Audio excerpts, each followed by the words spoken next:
Elon Musk's bizarre Twitter takeover. Hi there, I'm Jeff, and this is Plain English, where JR and I help you upgrade your English with current events and trending topics. This is lesson 468, and that means you can find the full lesson content at plainenglish.com/468. Elon Musk is the world's richest man, according to Forbes magazine, which ranks the wealthiest people in the world. He runs several companies, has a massive social media presence, a lot of cultural influence, and now he has agreed to buy Twitter.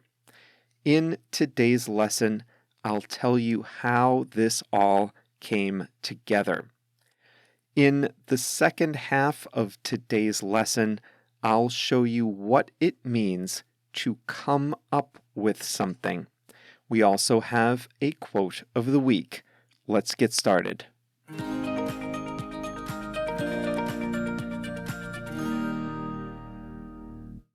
The South Africa-born Elon Musk has been a technology entrepreneur for decades. He sold a software company for hundreds of millions of dollars in 1999. He was also one of the co-founders of PayPal, an online payments platform. When eBay bought PayPal in 2002, Musk got another big payout. He then went on to create 3 big companies, all of which he still controls. They are SpaceX, a private space flight company, Tesla, an electric car maker, and The Boring Company, which digs deep tunnels underground for trains and utilities. He also has a number of side projects. Twitter, we all know, is a social media platform that started in 2006. For a hot minute, it seemed like it might overtake Facebook, the dominant social media platform at the time. But it never got there. Although Twitter today has a lot of cultural influence, it isn't a big business by technology standards. As a company, it's only about 7% as valuable as Facebook. It also hasn't been able to find a way to grow its user base or monetize its traffic the way other platforms have done. TikTok, Snap, and Facebook all have more users. Twitter is a public company. Its shares are traded on the New York Stock Exchange.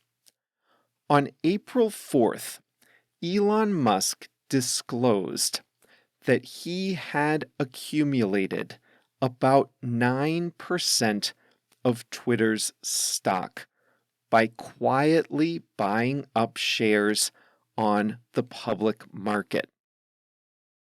This disclosure was required by law. When big investors accumulate lots of shares of public companies, they're required to disclose their ownership to the public.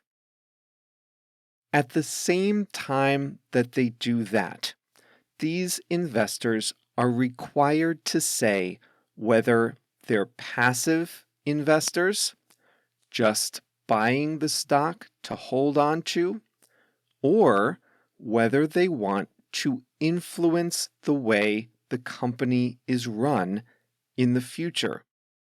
Musk said that he was a passive investor. He only wanted to hold on to the shares. That may not have been a lie, but it was definitely not true.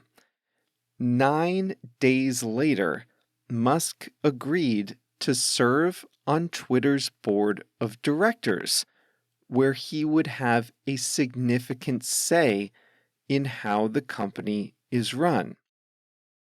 But less than a week after that, Musk decided he didn't want to be on the board of directors after all.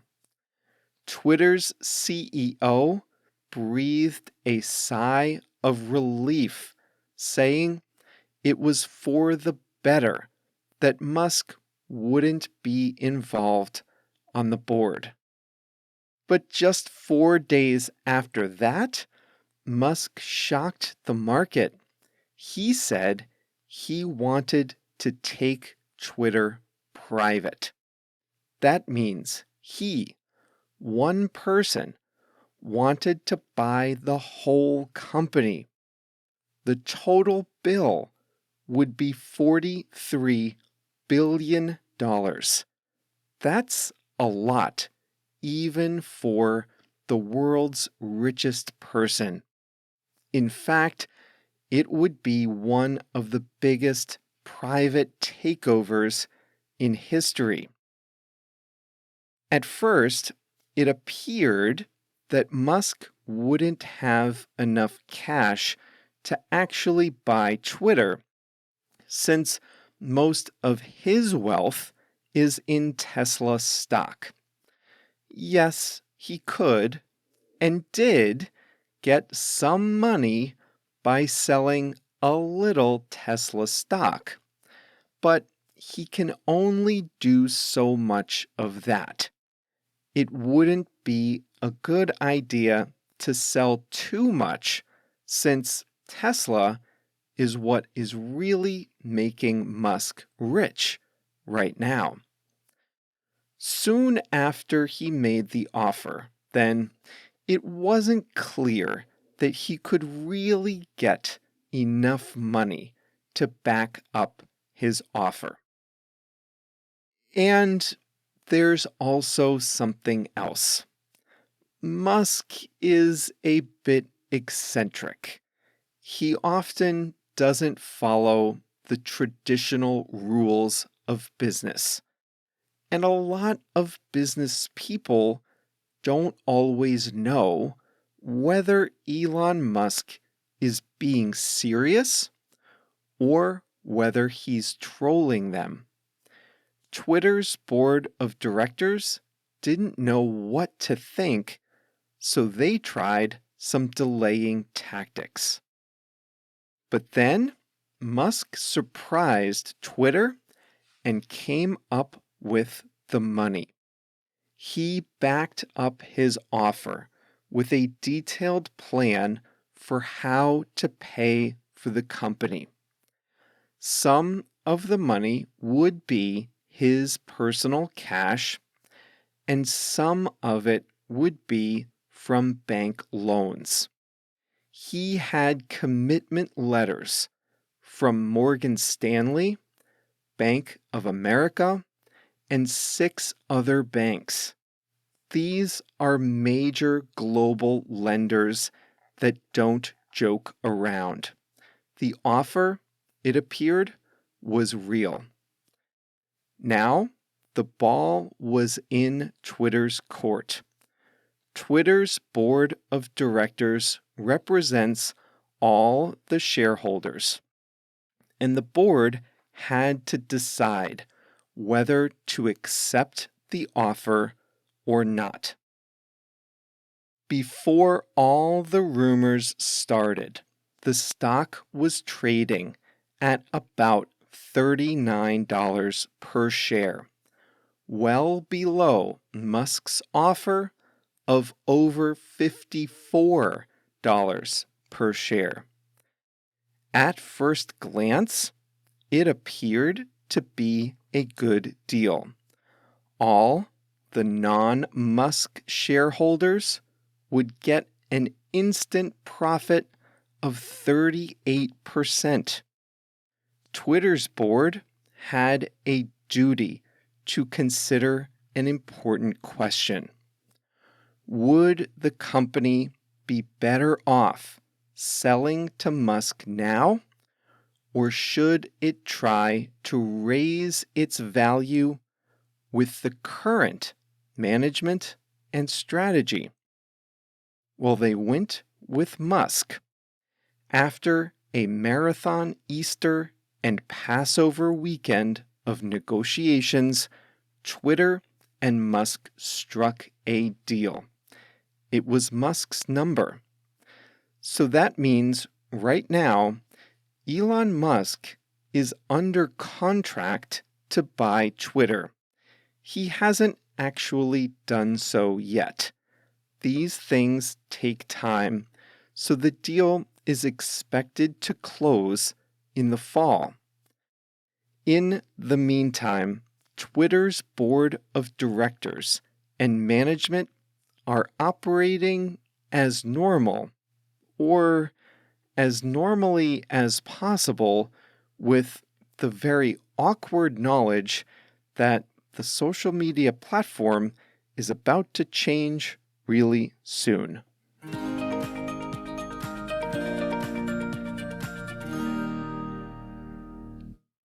Didn't anyone else want Twitter?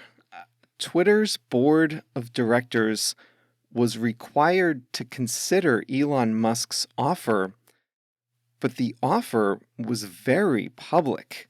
Another company could have offered the same or more. But who would that be? Other social media companies are under heavy criticism for being monopolies. Some governments want to break them up. So the other social media companies couldn't very well buy a big competitor and get even bigger. I thought maybe Microsoft might want to work this into LinkedIn, or maybe Salesforce could find some use for it. But in the end, there were no other offers.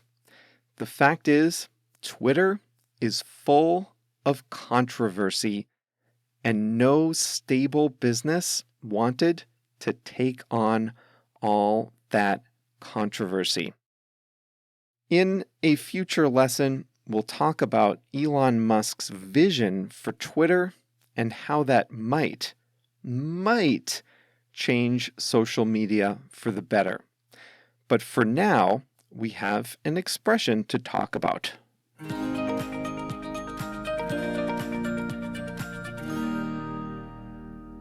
And that English expression is come up with. This is a phrasal verb with a broad meaning, but we only use it at a specific time. Broadly speaking, come up with simply means to produce something or to get something. That's it. But we only use come up with when someone is under pressure to get that thing.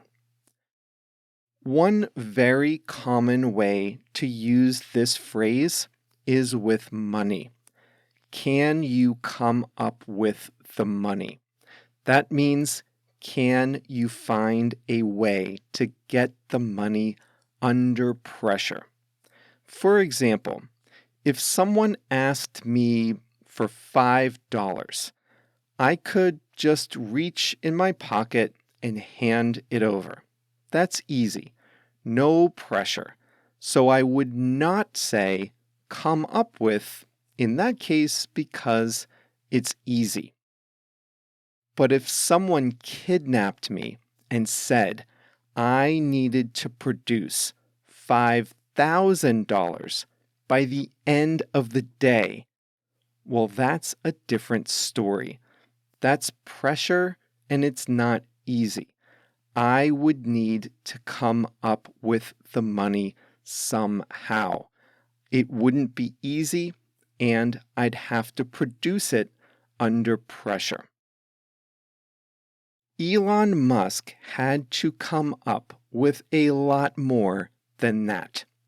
He offered to buy Twitter for $43 billion. Just one problem: he didn't have enough money in cash. The question on everyone's mind was this: would he be able to come up with the money? That means, would he be able to find enough money to deliver on his promise? Now, when you make an offer like this, you can't just wait around for a few months while you scrape together the money to back up your offer. You need to come up with the money relatively quickly, or nobody will take you seriously. And at first, people weren't taking Musk particularly seriously. But then, guess what he did? He came up with the money. He showed how much of his own cash he would put in, and then he got letters of credit from major Wall Street banks showing they would lend him the rest. He produced, under pressure, the money needed to buy Twitter. He came up with the money.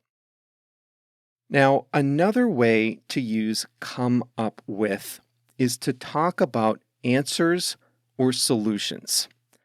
One problem with technology in cars is that the technology is out of date soon after the car is sold. We live in an age where software is updated all the time. But if you buy a car today, the software running on the display screen is frozen in time for the entire life of the car. That's a problem. Tesla, Elon Musk's company, wanted to sell high-tech cars to high-tech people. They couldn't sell a car that would be obsolete in a few months' time. So Tesla came up with a great solution: over-the-air updates. That means Tesla would equip the car with a fixed set of cameras, sensors, and screens. Those wouldn't change over time. But the software that makes the car cool could be updated wirelessly all the time. And that means Tesla can continuously offer new features, not only on new cars, but also to existing owners as well. Tesla was under pressure to produce something, in this case, a solution, and they did it. The solution they came up with is very innovative. Have you watched a quiz show on TV? The most famous quiz show in America is Jeopardy! The host reads a clue, and the contestants have to come up with the answer quickly. There's pressure, there's urgency, and the contestants need to quickly come up with the answer, or I should say, the question, if you know the rules. Have you ever gotten to a meeting late? You might need to come up with an excuse. You walk in, the meeting has already started, the person speaking pauses, looks at you, and what? What do you say? You need to come up with an excuse. Oh, sorry, the copier was jammed. You wouldn't believe the traffic. I got stuck in the elevator. My pet was sick. You're under pressure to produce an explanation or an excuse for why you're late. Can you come up with a believable excuse in time? Oversleeping doesn't count.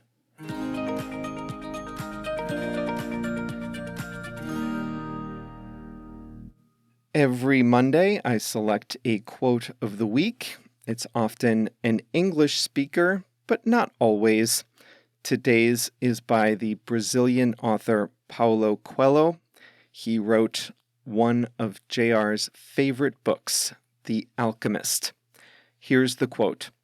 When we strive to become better than we are, everything around us becomes better too. Well, that brings us to the end of today's Plain English audio lesson. This was lesson number 468. So the lesson continues at plainenglish.com/468. That's where you'll find today's step-by-step video lesson, the full transcript, listening exercises, flashcards, and more. plainenglish.com/468. We'll be back on Thursday with another great lesson. See you then.